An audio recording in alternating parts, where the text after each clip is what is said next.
तो question number 1 में क्या कहता है? कहता है कि the coordination number of a metal crystallising in hexagonal close packed structure is. तो यहाँ पर जैसे लिखा हुआ है कि coordination number of a metal crystallising in hexagonal close packed structure, तो ये क्या होता है? 12। यानी कि कोऑर्डिनेशन नंबर क्या होता है? कोऑर्डिनेशन नंबर कहने का मतलब ये हो गया कि जैसे कोई पर्टिकुलर एटम है और उस पर्टिकुलर एटम के सराउंडिंग में जितने एटम रहते हैं लगे हुए, उसी संख्या को हम लोग क्या बोलते हैं? Coordination number. तो यहाँ पर कहता है कि the coordination number of a metal crystallising in hexagonal close packed structure is, तो ये कितना होता है? ये होता है 12। ठीक है ना? ये कितना है? इसकी संख्या कितनी है? 12। ठीक है। अब जैसे है दूसरा question, what is the coordination number in A square close packed structure in 2 dimensions. तो 2 डायमेंशन की बात हो रही है। तो यहाँ पर क्या होगा कि जैसे स्क्वायर क्लोज पैक्ड स्ट्रक्चर है, तो यहाँ पर स्क्वायर क्लोज पैक्ड स्ट्रक्चर कहने का मतलब हो गया कि जैसे ये है, ठीक है, और इसमें इस तरह से है, इस तरह से लगा हुआ है, इस तरह से लगा हुआ है, ठीक है। तो यहाँ पर क्या है कि जैसे ये डायरेक्ट जो टच में है, और ये चारों मिल करके क्या बनाता है? जैसे स्क्वायर के जैसा स्ट्रक्चर बनाता है। तो इसमें कोऑर्डिनेशन नंबर कितना हुआ? तो जैसे पर्टिकुलर एटम है और इसके सराउंडिंग में डायरेक्ट टच में कितने हैं? 4। 1 2 3 4। तो यहाँ पर क्या हो जाएगा आंसर? ये हो जाएगा 4। ठीक है।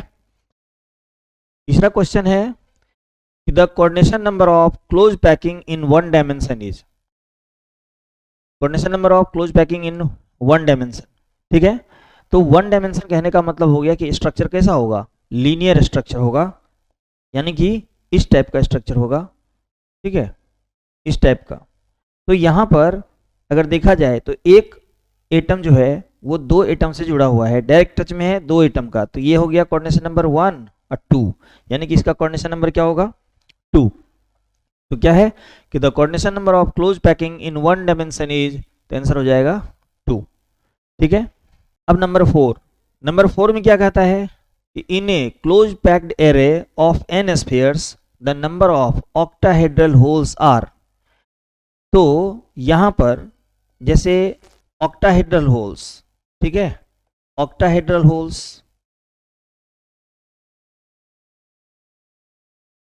बराबर क्या होता है?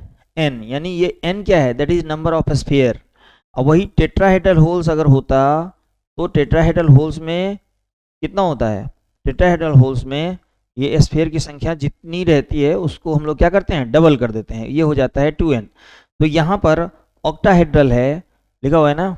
यहाँ पर क्या कहता है कि in a close packed area of n sphere the number of octahedral holes are. तो ये हो जाएगा a, यानी कि ये होगा a। ठीक है। 5th नंबर में क्या है? कहता है कि which kinds of defects are introduced by doping. ठीक है। तो देखो डोपिंग का मतलब क्या होता है? डोपिंग का मतलब होता है insertion of impurities into the semiconductor to increase the conductivity. तो यहाँ पर जो है वो जैसे कहता है कि इम्प्योरिटीज अगर इंजर्ट किया जाता है तो वो क्या रहता है? That is valence electron. तो ये डिफेक्ट जो होगा वो किसके कारण से होगा? तो इलेक्ट्रॉन के कारण से। इसीलिए इसका आंसर क्या हो जाएगा? Electronic defect. ठीक है। अब जैसे है कि the van't Hoff factor of CaNO3 whole 2 is. Van't Hoff factor, तो ये कैसे निकालेंगे? तो कहता है कि CaNO3 होल 2, तो इसको हम लोग तोड़ देते हैं, ठीक है ना। जैसे यहाँ पर अगर हम लोग इसको करते हैं तो CaNO3 का होल 2, तो यहाँ पर क्या हो जाएगा कि डिसोसिएशन के बाद ये टूटेगा 2 Ca प्लस प्लस और प्लस 2NO3 माइनस। तो क्या हुआ? बिफोर डिसोसिएशन ये कितना था? 1 मोल।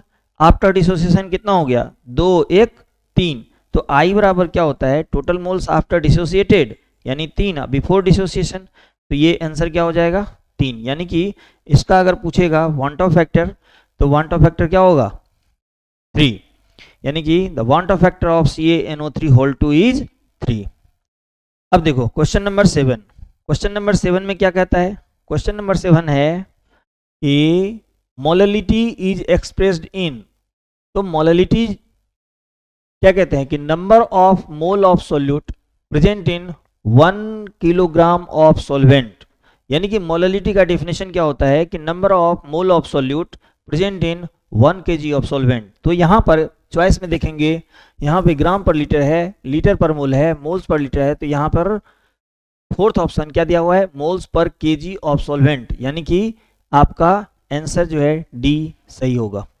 अब नेक्स्ट क्वेश्चन है क्वेश्चन नंबर 8, क्या लिखा हुआ है कि the osmotic pressure of a 1 m solution at 27 degree C is, ठीक है। तो यहाँ पर देखो क्या निकालने के लिए कह रहा है, ऑस्मोटिक प्रेशर और कंसंट्रेशन दिया हुआ है 1 मोलरिटी एट 27 डिग्री सी। तो यहाँ पर हम लोग लिखेंगे कि osmotic pressure pi equal to C R T. यहाँ पर सी क्या है, ये है कंसंट्रेशन, और कंसंट्रेशन यहाँ पर आपको दिया हुआ है एम मोलरिटी आर टी, तो एम की जगह पर लिखेंगे 1 मोल पर लीटर। यहाँ पर क्या लिखोगे 0.082 लीटर एटीएम पर मोल पर केल्विन, ठीक है, और मल्टीप्लाइड बाय क्या होगा टी, तो टी कितना है 27 डिग्री सी था, यानी 300 केल्विन। तो देखो जो कटने वाला है वो कट जाएगा, मोल यहाँ पे पर मोल है ये कट जाएगा, फिर लीटर कट जाएगा, के कट जाएगा, तो आपका आंसर जो है वो क्या आ जाएगा, देखो 3 2 जा 6, 3 8 जा 24, और इस पर 2 जीरो हम लोग डालते हैं। अब 3 डिजिट के बाद डेसिमल है तो ये आ जाएगा 24.6 ATM, 24.6 ATM। तो चॉइस में हम लोग देखते हैं कि यहाँ पर क्या दिया हुआ है, तो आपका आंसर जो है वो है 24.6 ATM, ठीक है। चलिए अब है क्वेश्चन नंबर 9। क्वेश्चन नंबर 9 में क्या कहता है कि 4 litre of 0.02 m aqueous solution of NaCl was diluted by adding 1 liter of water, the molality of the resultant, ठीक है। तो यहां पर कहने का मतलब क्या हो गया, सबसे पहला चीज तो यहां पर जैसे लिखा हुआ है मोलरिटी, क्योंकि यहां पर दिया हुआ है क्या m दिया हुआ है ना, तो मोलरिटी है, ये क्या होगा मोलरिटी, ठीक है। तो यहां पर क्या कहता है कि 4 litre of 0.02 m aqueous solution of NaCl was diluted by adding 1 liter of water, the molarity of the resultant। तो इसमें होगा क्या, तो इसमें हम लोग एक फॉर्मूला पढ़े हैं M1V1 इक्वल टू M2V2। तो यहाँ पर M1 जो है ये कितना दिया हुआ है, M1 दिया हुआ है 0.02 m, और V1 कितना दिया हुआ है 4 लीटर, और V2 इसमें कहता है कि 1 litre of water is added. तो यहाँ पर हम लोग क्या करेंगे, इसको इस तरह से देखेंगे कि M1 ये हमारा कितना है 0.02 m मल्टीप्लाइड बाय V1 कितना है 4 इज इक्वल टू, हमको M2 तो निकालना है, और V2 ये कितना हो जाएगा, तो ये हो जाएगा 4, और उसमें 1 लीटर वाटर ऐड किया तो कितना हो गया 5। तो यहाँ से हम लोग इसको लिखेंगे 4 2 जा 8 0.08 इक्वल टू M2 इंटू 5। तो यहाँ पर क्या हो जाएगा, इसीलिए M2 बराबर हो जाएगा 0.08 डिवाइडेड बाय 5, तो ये निकलेगा 0.016, ठीक है। तो आंसर आना चाहिए 0.016। तो देखते हैं इसमें कितना है 0.016, वेरी गुड। तो ये जो है ये हमारा फोर्थ ऑप्शन करेक्ट है।